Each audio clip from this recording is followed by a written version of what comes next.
Good evening, everyone, and welcome to the Rejoice Christian Eagles Coaches Show. Coming to you tonight from the Gathering on Main Street. It's kind of like a big celebration down here.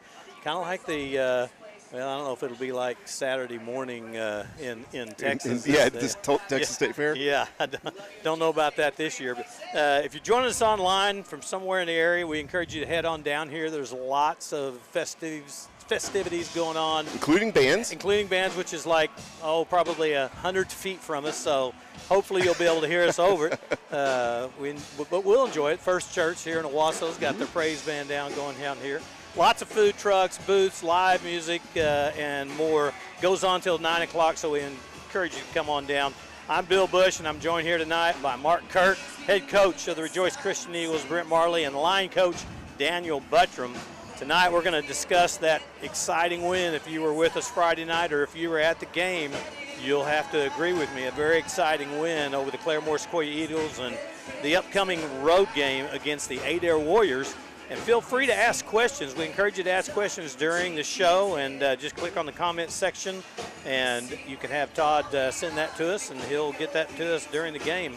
After Friday night's game, Rejoice is now 5-0, 2-0 in district play. And I tell you what, if somebody's out there and they're watching, let us know if you can hear us or if it's just music, because we'd like to know if we need to turn ourselves up. We were in front of a packed house at Gibbs Field and able to overcome an early 15-point deficit and come away with a hard-fought win. Just kind of a game recap. We don't usually do this, but it was such a fun game. First quarter, Sequoia, they scored on the first 3 plays, and after the first quarter play, Rejoice trailed 14-13, which included 2 big field goals by Maverick Price to keep Rejoice in the game at the time. And in the second quarter, Sequoia scored on the very first play of the quarter. On their ensuing drive, Rejoice had a pass completion inside the 5, only to be erased by a holding call after punting to the Sequoia. One of many holding calls. One of many, yes. There were a few that night. If you listened to us, we tried to let you know when those happened. But after punting Sequoia on 3rd and 20 from their own 33, we were able to complete, or Sequoia was able to complete a 67-yard touchdown pass to increase their lead by 15 points to 28-13. And before Rejoice was able to cut that deficit to 28-21 with a Wilson touchdown and a important two-point conversion to Josh Hendricks before halftime. And Rejoice was able to get the ball to the 6-yard line. And we're going to talk about that. Okay. But we were able to get it down to the 6-yard line with 2 seconds left. And it was kind of okay, do you go and try to tie it up? Do you go for a field goal and just inch a little closer? But we were unable to punch it in. In the third quarter, you had a crucial turning point for Rejoice, and that was when Cooper Oshowitz blocked a punt and recovered down to the 6-yard line. Chance scored 3 plays later to tie the game at 28. And then after an interception by Bryce Rivard and a 53-yard pass play to Cale Marley, 45 of those being yards after the catch, that set up the next touchdown by Rejoice, where Chance Wilson scored on a quarterback keeper right up the middle, and Rejoice took a 35-28 lead in the third quarter after the extra point by Price. First lead of the game. First lead of the game, absolutely. And in the fourth quarter, you had Sequoia used up the first 6 minutes of the fourth quarter and scored to narrow the lead to 35-34. And another special teams play came into play when Dalton, was it Cale or was it Dalton? I saw them both excited. I think it was Cale, wasn't it? It was actually Dalton. Dalton, but okay. It looked like Cale. It looked like Cale. Okay. He was the one right there and celebrating, but he said he thinks it missed his arm or something. Yeah. And it hit Dalton. Yeah. So I don't know. The kid may have just missed the kick. Yeah, it could have. Well, but that was a lot had to do. Mark even mentioned at the time, because they had that 5-yard procedure penalty. They probably were trying to not make it quite as much of a chip shot, more of a straight shot, and I mean, as soon as it did, was blocked by the line. Yeah. So okay, so I have it in my notes here: Dalton Close and Cale Marley, but Dalton blocked the extra point, so it kept us in the lead at 35-34. Rejoice used up most of the remaining time left in the game to score again with 1:19 remaining in the game for a 42-34 lead. And then Cale, so then he does get his name out there. He intercepted the ball at the 45 on the next drive by Claremore with 1:04 left in the game. Rejoice ran out the clock for a final score of a 42-34 win for the good guys. And so, Coach, found ourselves in a dogfight. We've talked about, we needed one like this to really just let us know that, hey, we can, for one, we can win one like this, but two, that you still got to be out and get ready to play whoever you're going to play at the get-go when you come out of the gate. But obviously, a great win, able to overcome some sloppy penalties, a 15-point deficit against good competition. Men did a great job of not panicking, find themselves in unfamiliar territory, a gut check, and it was a character-building game. For me, one question I had was, what do you say going into halftime? Yeah, we needed halftime to get there. Exactly. In the first half, they were doing some things that they had not shown on film in 4 games and last year when we played them and held them to, I think, 3 rushing yards. They changed up some of their blocking schemes and started false pulling. And false pulling 2 and 3 people one direction and running the ball the other direction. And we had a great week of practice. Our kids were ready to go based on what they had shown. But we needed halftime to get there and just to settle down because we had not coached the kids on the false pulling and what to do. So we just basically went back to Cassia Hall in the locker room, say, hey, just stay home. Don't chase anymore.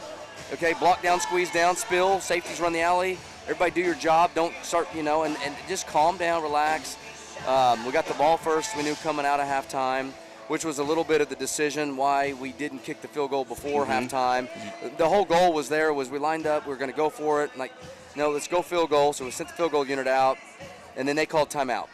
And so then at that point, what I wanted to do was go back to offense and try to draw them off sides.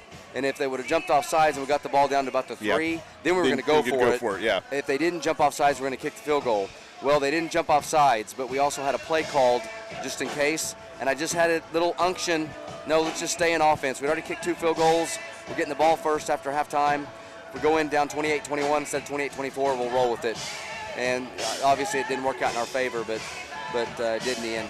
Casey Carricker is watching online. He's enjoying us. None of us having the same hat. That's true. Yeah, hat, I didn't think. Yeah.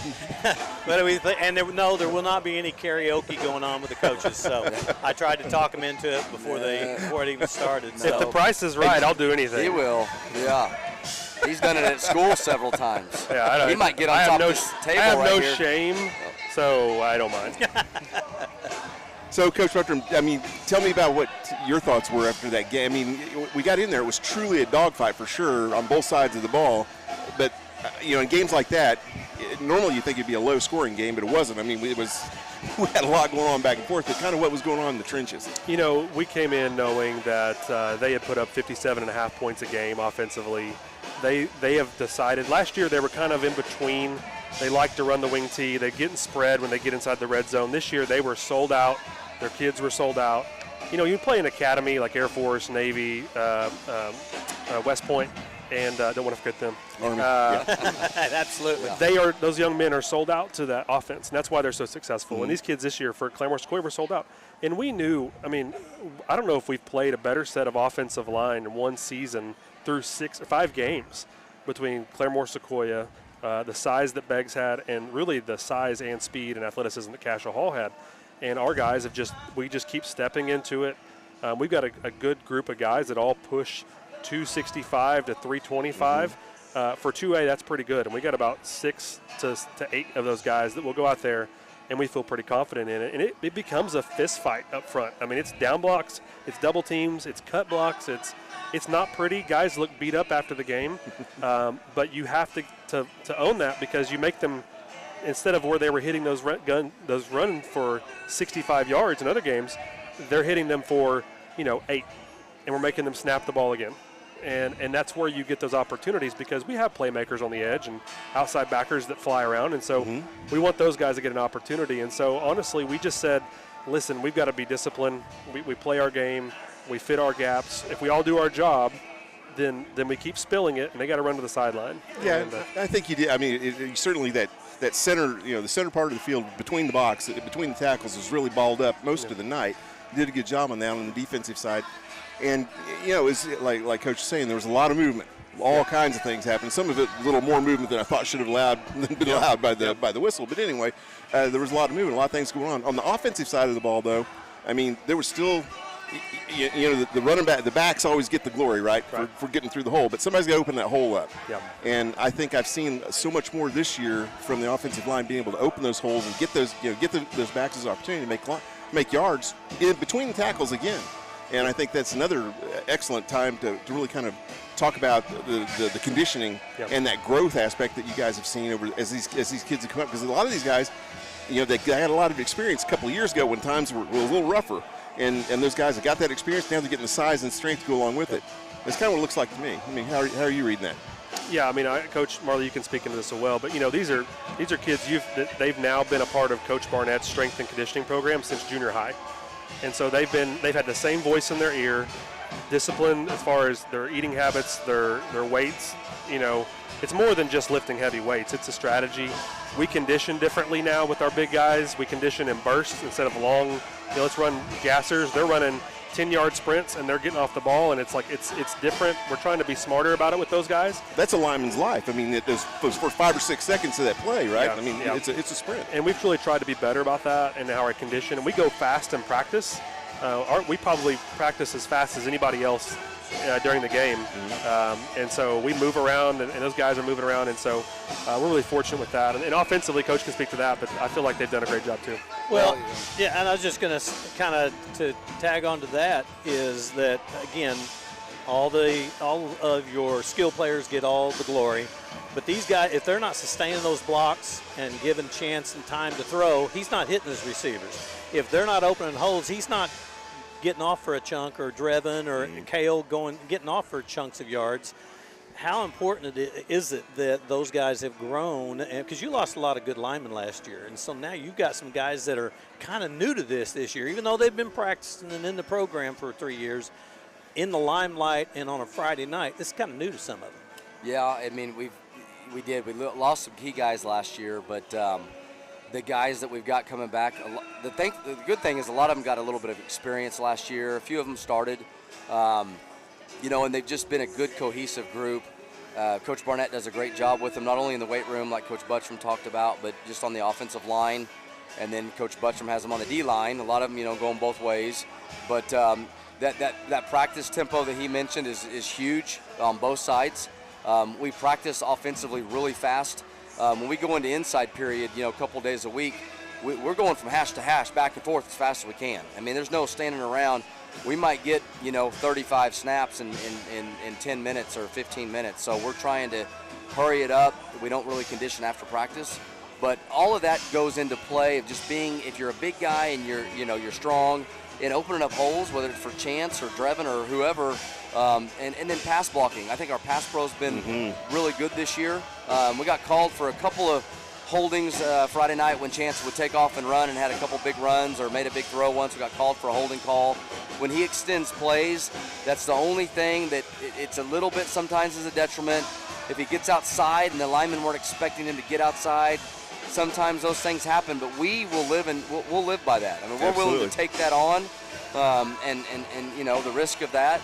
And it's kind of one of those things. It's just the way we are and the way we're built. But those guys are tremendous. I mean, I think about Marshall Hefner, one of the best pulling guards that we've ever coached, and then with Dalton Close and Nate Price and Tommy Mulkey's coming on. Jet McCain, a young one. T.J. Wilson at center has done a tremendous job. I could go on and on. There's several more that just really guys have been carrying the load and had a great season. And I really feel like that offensive line, we told them, as you go, we're going to go. Because everybody knows about our skilled players, and they want to talk about our skilled guys. Well, and some of the big plays in the game and there were a lot. There were 2 first quarter field goals, again, by Price, and all 5 of his extra point attempts. Mark and I thought that was so critical for him to get those field goals. And, again, you talked about it, too. This guy just hardly ever misses, especially extra points. I mean, by himself scored 11 points, which is, that was more than the difference. That was more than the difference. Deal. and he was our offensive player of the game. You blocked punt by Cooper Osterwitz after Chance had pinned them on the 1 foot line. I mean, what a great punt that was. May even been 6 inches. I mean, it was close. Blocked extra point by Dalton Close, keeping them from tying the game up. Interception by Bryce Rivard deep in Sequoia territory as they were driving. 2 huge impressive catches by Solo Morton, one fingertip and then where he just laid out, and the other one juggling it, and when he got hit was able to pull it back to himself. The yards after the catch by Kale whenever he went out to set up the 25-yard TD run by Wilson, picking up the first down on a 4th and 5. Yeah. You know, and I think it was from about the 20-yard line or 25-yard line, something like that. And it was, you know. One of those you have to make. Yes, Yeah. because it keeps the drive alive. Yeah. You go in to score. Interception by Kale to close out the last position. How big were those 2 first quarter field goals to you as far as the game went? Well, it may sound crazy. They were obviously big for that game, but in my mind, I'm hoping they were big for down the road, for future, you know, just experience. And Maverick, I think we attempted a couple last year, and I don't think he hit either one. He's gotten a whole lot better. I don't know if this is – we need to go back and look at this stat, but I do not think he's missed an extra point this year. I don't remember one. Believe he has. I think he's perfect, which is through 5 games is pretty good. Yeah. And he drilled both those field goals. I mean, you know, and we could have made the other one before halftime. That would have been the closest one. Yeah, he could have made it. Yeah, he that was a chip shot for him. So you know, you don't want to get down there in the red zone and not come away with points. Right. Yeah, especially if you got a kid that can give you some points. And it played out there at the end. If we would have kicked the one more field goal before halftime, that last drive when Kel made the interception, they wouldn't have had a chance to go down and tie it and score. Right. We'd have been up by 11 instead of 8. It's, you know, so hindsight, yeah, maybe so. But I'm just glad it gave Maverick some confidence. Gave us confidence to call field goals. Absolutely. Yeah, you know you can do it. And I went by to watch practice Wednesday, and I can tell you if these guys don't hustle in practice, they hear about it because, I mean, they have to get up because you don't want them, you know, lollygagging around when the game comes. But I did see Maverick practicing kicks. I saw him make a 50-yarder. So no doubt. So if he has to, I mean, he made a 46 then, but I mean, he made a 50. Nope, and it could have been from 55. It could have been a 60. The one. Offensive numbers: Chance was 17 for 25 for 287 yards and a touchdown. Receiving, you had Bryce Rivard had 5 catches, 94 yards and a TD. Morton 5 catches, those 2 spectacular ones for 86 yards. Marley 2 catches for 63 yards with a long 53, as we mentioned, the 45 yards after the catch, setting up the go-ahead TD. Josh Hendrick 2 catches, 27 yards, an important 2-point conversion catch. Auschwitz had 2 catches for 20 yards. Rushing, kind of a quiet night overall, except for Chance, of course. Yeah. 29 rushes, 154 yards, and 4 touchdowns. And then you had Reed was only able to get 10 yards on 6 rushes, and then Marley 3 yards on 2 rushes. So running the ball was a little more difficult. Is that something that they set up, you think, to shut down our running game, kind of daring us to pass? You know, they were giving us a 5-man box most of the night. When we would insert a back in the backfield, they would add 1, you know, and do +1 and maybe have 6. But there were several times that we were just that on film. We were that close away from breaking a run that might be 2 or 3 yards.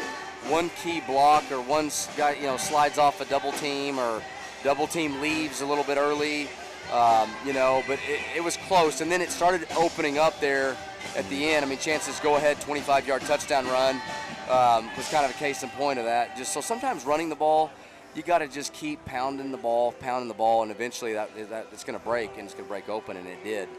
Late. We didn't, you know, we don't run it a whole lot early, and we didn't run it a whole lot early the other night. So sometimes our offense doesn't give us that opportunity to establish that because we're scoring so many big other plays. ways. Well, special teams, some really big plays. Again, like I say, with the block punt, I mean, special teams just seem to be shining right now. I mean, they're playing so good. Block punt, block extra point attempt, both crucial plays.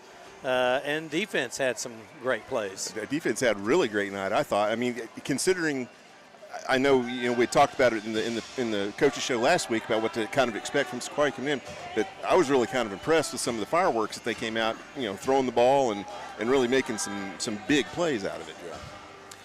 Yeah, and I think that, the two of their biggest plays of the night were throwing the ball to number 2.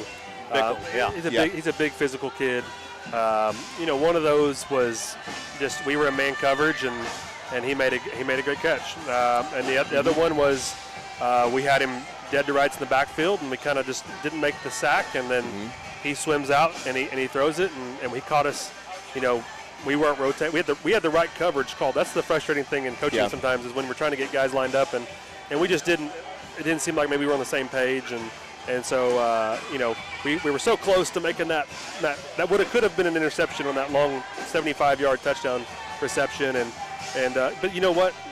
You can correct off of it. It's good to teach off of it, and our kids are always willing to get better.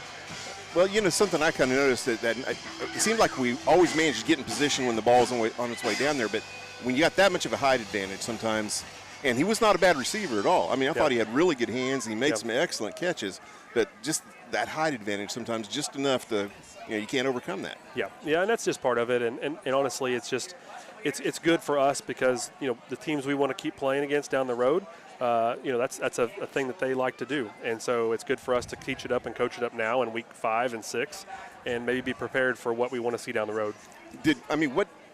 Was there any reason you think that they didn't just continue to go back to him over and over again when they had that? Once they saw they had that height advantage, and even when Solo was in perfect position, it was hard for him to get there. Yeah, it's a good question. I think that they just they wanted to pick and choose when they went to that well, and they wanted to make sure that it was to their advantage, and they did a good job of rotating and calling those play action passes, opportune downs. And there at the end of the game, that the interception that Cale made. They kind of went back to it, and what they have a concept where they run kind of an out and they run a post, and they're kind of throw the out, but Cale sat on it, and that's what really got us the game winner at the end was. And that's just film study by the guys knowing what to expect in that situation. Yeah, I think I was impressed with the way Sequoia really maintained their composure until that last series. I think that was really the first time I saw them kind of get out of their mode. Right, I think they were panicking a little bit at that point. And then, of course, when Caleb made that interception, it was game over at that point. But the best thing for us defensively, but beyond just our kids and everything else, is that we know we have an offense. If there's a tick on the clock, we can go score. And so it's just that feeling of like you kind of play with your hair on fire a little bit because you know that if they go down and score, it's like, well, we got time left. Chance will go back down and run the offense, and they'll score before the end of the game. And that's what we know. We always think that. Yeah, and we got the ball that we're going to score. With whether there's 5 seconds left or 5 minutes left. Yeah, exactly. Coach Willis is chiming in on the. So Coach is asking us, how do we overcome the ineptness of the offensive coordinator? You guys are overcomers. We know that's not true. Coach Willis does a great job and makes some great play calls. If he's not making those calls, obviously, and he can see, obviously, up from the booth. You guys can see up there. Daniel, you're up there with him in the booth. You guys are able to see things that coaches on the sidelines just can't see. Yeah, and I'm going to brag on Casey for a minute because he and I are up there together. We've been together in the box now for a few years, and we have a good rapport. That's why he asked this question, because he knew you'd. No, he does, because I see it and I hear it. Did you guys plan this? Yeah, that's what I'm saying. He knew he was going to ask. Dang it. No, for real, he does. I'll hear him. They'll get the play called, and he's already kind of calling the next play, and you can hear that in your ear. He's saying, next play, we're going to go to this, this, this. And it's like he's thinking, and he's got his stuff over there, and he's got all his charts, and he's got this, this whole guide he has out, on his desk. And, they do a good job over there, and it's fun to get to watch it on my side. Sure. But, sometimes I'm like, hey, just take some time off the clock, and they score in like 15 seconds, and you're like, hey, we got to get back out there. Take a deep breath and go back out. Speaking on the defensive side of the ball, of course, we had Josh Hendrick was our defensive player of the game, 8 tackles, 7 solo. And some of them, a lot of them in open field, where he's tracking guys down. Exactly. Cale Marley, 7 tackles, 5 solo, an interception, and 1 block point after. Solo Morton, 7 tackles, 6 solo. And Cooper Auschwitz, 6 tackles, 5 solo. Bryce Savard, 4 tackles, 1 solo. Isaac Barnett, 10 tackles, 5 solo. TJ Wilson, 6 tackles, 3 solo. Marshall Hefner, 6 tackles, 1 solo. Dalton Close, 8 tackles and 5 solo. And, of course, then a blocked extra point. I'm going to brag on my guys for a second. Dalton, to have those numbers when getting double-teamed every snap is impressive. Mm-hmm. Yeah, because absolutely. when you play a 3-4 and you play a nose guard, you're going to get double-teamed every snap. Right. And he just is physical at the point of attack. he should have wrestled. I mean, he is nasty in tight spaces. But I watched tape and watched this week. Marshall played his tail off. I mean, Marshall he's quiet and he's a leader. He's pretty tall, but he can get a good base. He's got good posture. I look for him to have a big week this week. Well, and you had Cooper Auschwitz also had a tackle for loss, a pass breakup, and a punt block. Oh, yeah, block punt. That's right. And then you had Bryce Rivard with an interception return for 30 yards. So, I mean, and then Isaac had one for a loss. I mean, you had Hefner, like you said, one for loss. So, I mean, once again, we've got guys on the defense. It's really, it's kind of like a mirror of the offense.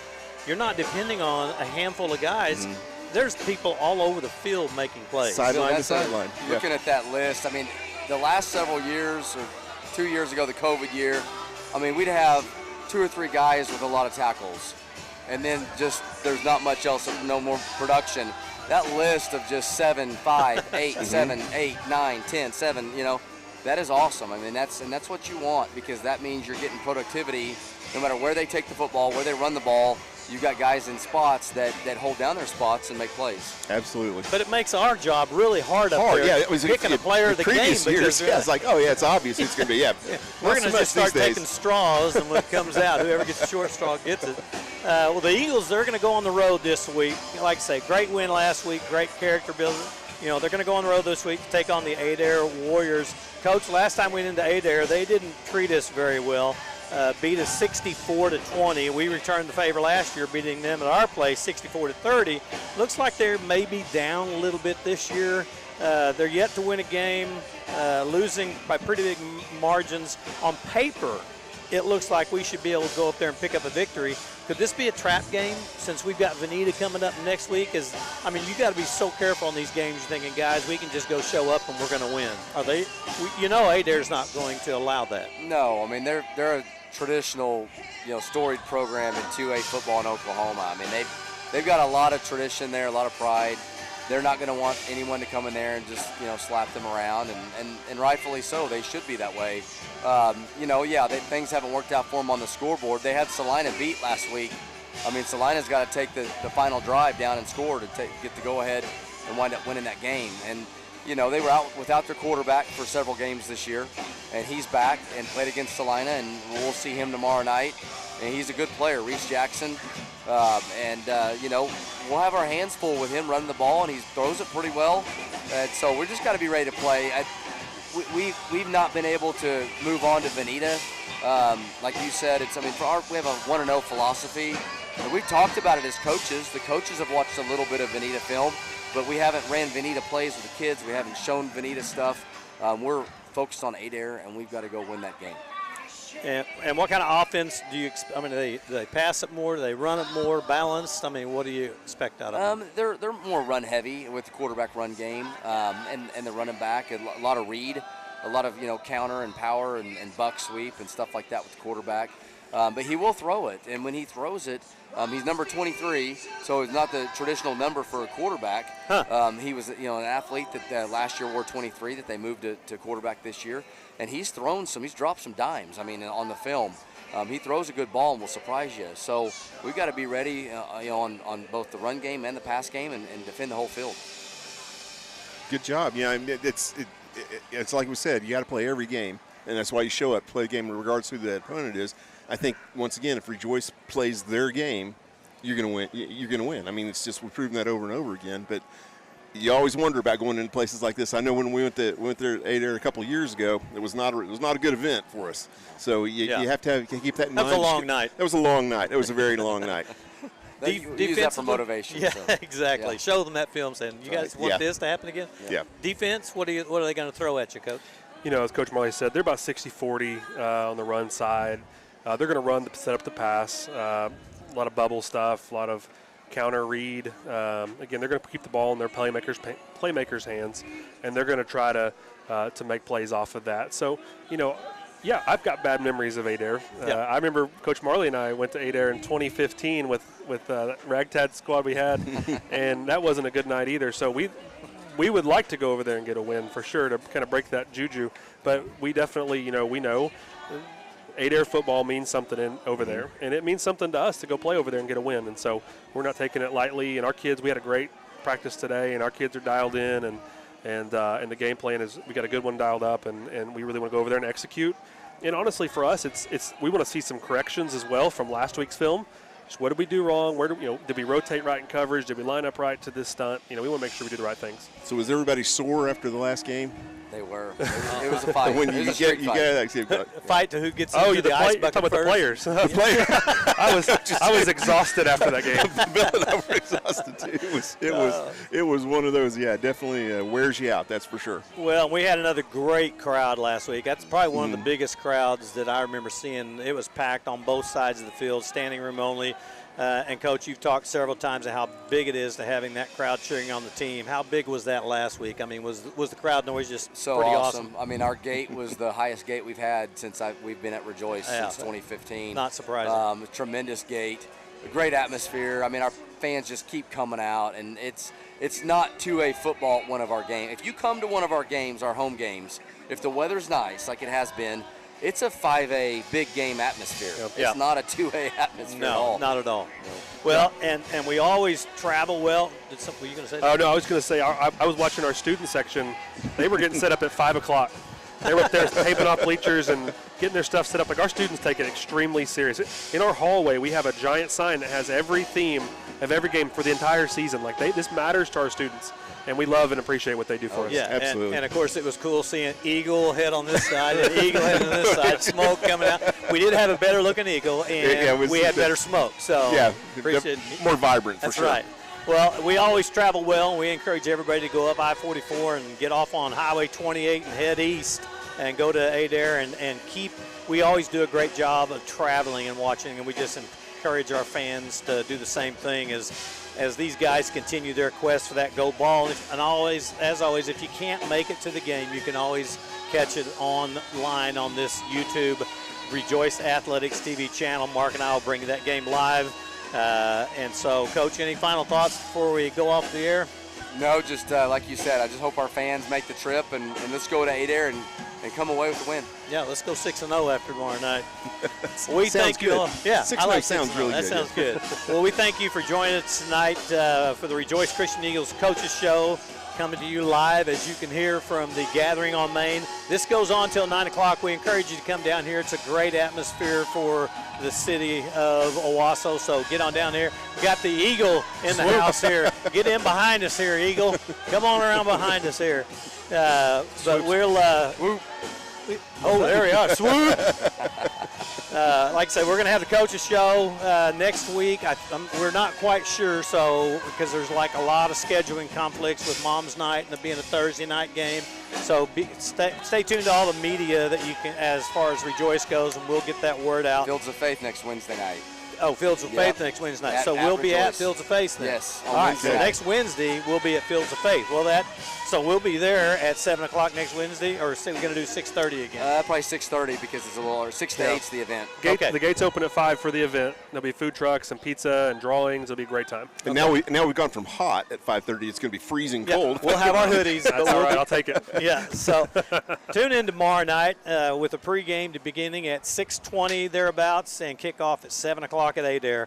For my wingman Mark Kirk, for Coach Marley, and for Coach Buttram, I'm Bill Bush. And our engineer Todd. I tell you guys, extraordinaire. I'm telling you, if he's not here, I don't. This and he wasn't here last. He wasn't here Friday, and he still helped. It still helped. That's right. We appreciate everything Todd does and everything that he's put together for this show. But we appreciate you watching the Rejoice Christian Eagles show. Join us tomorrow night for the game. Good night. God bless, and go Eagles.